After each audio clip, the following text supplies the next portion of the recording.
everyone, Ashley here. Thanks for joining me for another video.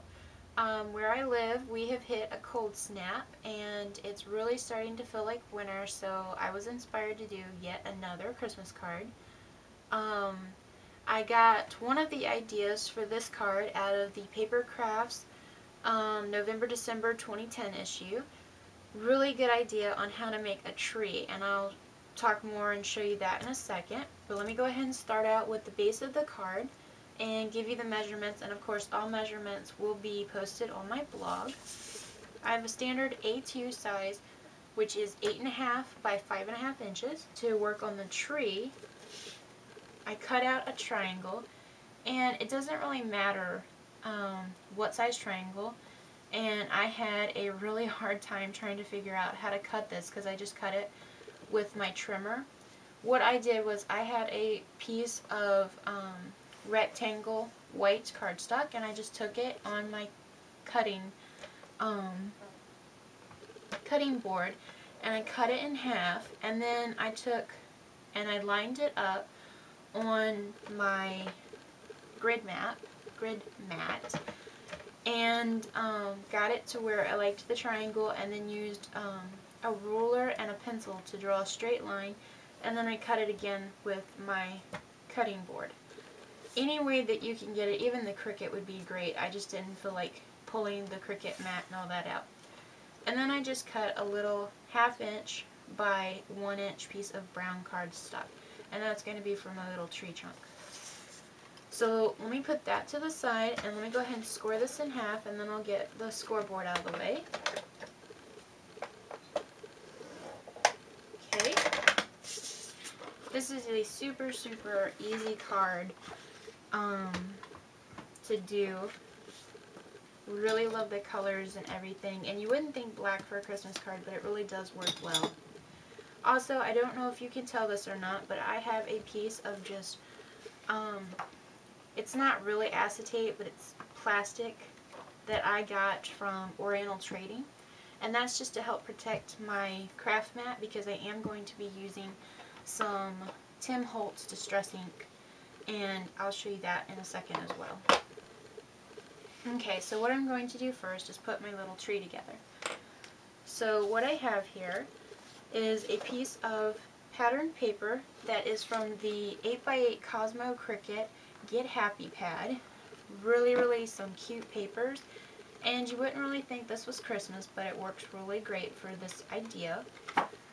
So I just picked this one, and what you're going to do is just take a 1 inch circle punch, and you're just going to punch out a bunch of circles. Okay, so I have those punched out, and you just punch a ton. I mean, it doesn't really matter how many you punch, you just want to make sure that you have enough to cover this tree. Now, you could use green paper, but the reason I'm using red paper is because I'm going to be doing my background in green. But you could reverse the colors and do this however you wanted. If you want the traditional green tree, that's totally up to you. So I'm just going to use a little bit of Tombow adhesive here, and I'm just going to put this all over this tree here. And it's fine because I've got that piece of acetate down to protect my craft mat, so I'm not really worried about getting glue all over the place. Then what I'm going to do is line up the bottom here with one of my lines on my mat. And I'm just going to hold the top of the tree with my finger. Make sure I have enough glue on there. Okay. Line that up. And then what I'm going to do is use the grids on my mat here to line up my little pieces of circles. Okay, once you have that done, you will have a cute little tree. Now what I'm going to do is just take it and just sort of peel up the edges. You don't want to do this too much, or you will see the white cardstock under. You just want to kind of curl them up a little bit. It adds some dimension to your tree.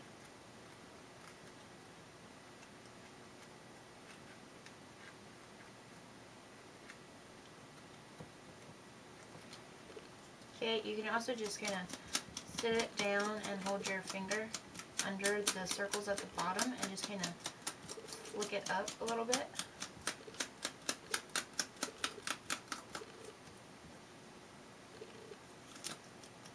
Okay, just like that, and then you're just going to attach your little tree trunk to the back, and you will have a completed tree.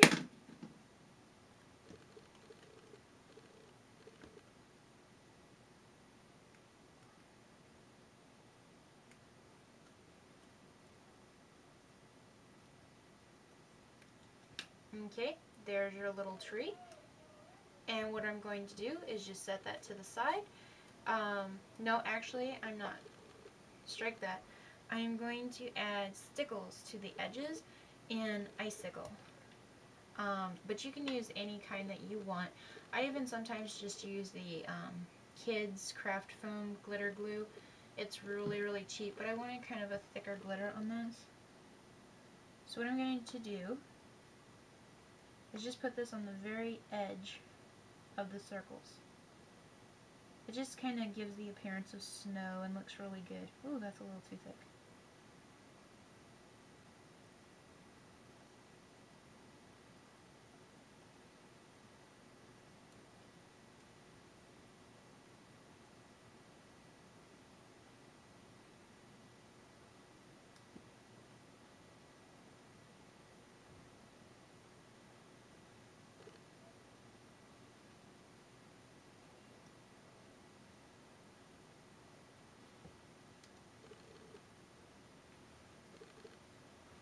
Okay, just like that, and it just adds a really nice shine to the tree. Now I am going to set this to the side, and we're going to start on the actual card next. Okay, so what I'm going to do next is take the white piece of cardstock, and I'm just going to put a little bit of adhesive on the back just to help it stick to my mat, although that doesn't seem like it's going to be a problem. And this part doesn't really matter, but I am going to line it up anyway. And then what I'm going to do is, using my Stamp-A-Majig sheet, I am going to stamp this stamp right here. It's 'Twas the Night Before Christmas stamp, and I love this stamp. Let's see. It's 'Twas the Night background stamp, and it says Hampton Art, but other than that, I don't know. It was a dollar stamp that I got from Big Lots, and I just love it. So what I'm going to do is just take the Stamp-A-Majig, and you could use any kind of ink you want. I'm just going to use the cheap dye-based ink from Michaels in black. And I guess you could use a color. I just really like the look of the black ink personally. Then what I'm going to do is just line it up to where I want it, and then stamp it onto the white cardstock.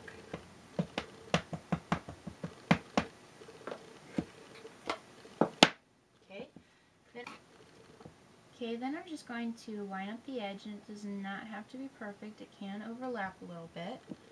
And I'm just going to line that up and restamp that. Another reason why I have the plastic down is to protect yet again. Now I'm going to move this over about that much. You want to kind of brick, like you're laying bricks down, you want to offset your wording so it doesn't look totally uniform. Okay, and it actually keeps missing a little bit, but I'm okay with that. It's no big deal. Okay, that's perfect. Then I'm just going to clean up all of the excess black ink around. And let's see, here it is. Put the top back on my ink. I'll clean that off in a second. Then what I'm going to do is, again, kind of using that tape on the back to attach it, I am going to grab my blender, and I am using Distress Ink's Peeled Paint, which is a really, really pretty green color. So what I'm going to do is just kind of pounce on, and then just work it on to paper, and I start off and then onto it.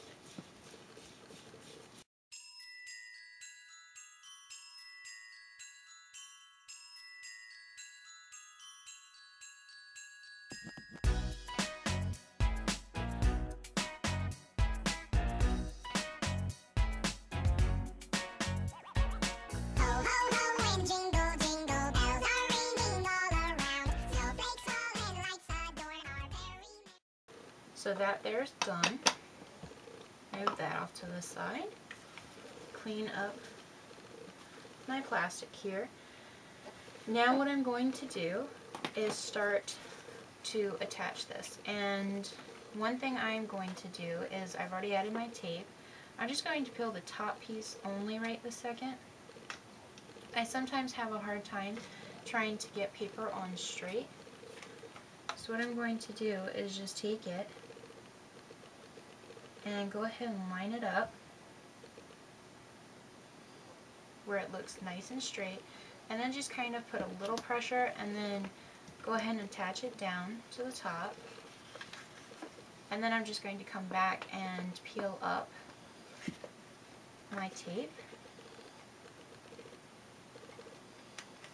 Okay, so there you go. I put some red ribbon down the side, and I just adhered everything together, all of my layers. And next what I'm going to do is go ahead and stamp Merry Christmas, or you could use Season's Greetings. And I was actually really excited because I didn't think that I had any Christmas stamps, and I was able to find one out of all of the stamps that I have that I had forgotten I had. So just going to stamp this with black ink, and this is just a piece of scrap, and I'm not really caring that it has other colors on here as well, because what I'm going to do is just hit it with some more of the peeled paint to bring that color in. And I'm going to use my 1-inch to line that up. Cut that right out. And then just using the peeled paint that's already in there, I'm just going to go around the edges. That's going to be going right there in a second, and I did not think about it, but the glitter glue does take a while to dry, so I probably should have put that on last. But no big deal, I'll just use my tweezers. And this is going to go on right here. And I'm just going to use some foam dimensionals to attach my tree. Okay, so I just, using my tweezers, I held the tree and got the dimensionals on the back. The glitter glue is not dried, so for future reference for myself, and just so you know, you're going to want to do that last. I didn't even think about that. So I'm just going to peel my tweezers back and then just kind of use them to put pressure down where there would be dimensionals behind it, and then just also use it to kind of refluff the circles up. And I was one of those people where I thought, you know, when would I ever use these tweezers? And I got them and I use them for every single thing. So they're really awesome, the tweezer bees. Next, what I'm going to be doing is, I already have one here somewhere. Here it is. I have a little green button that I just got out of the pack that I got these on Michael's Dollar Aisle. And I've just gone ahead and used some silver string, and I've put that through the button and tied a little bow, and that's going to be my little tree topper. On the back I've just added a glue dot, and that's going to be my little tree topper. So cute. So it brings in the green on the tree. Put that a little bit higher actually, just so it covers up the top of the tree. And then what I'm going to do is just take my Merry Christmas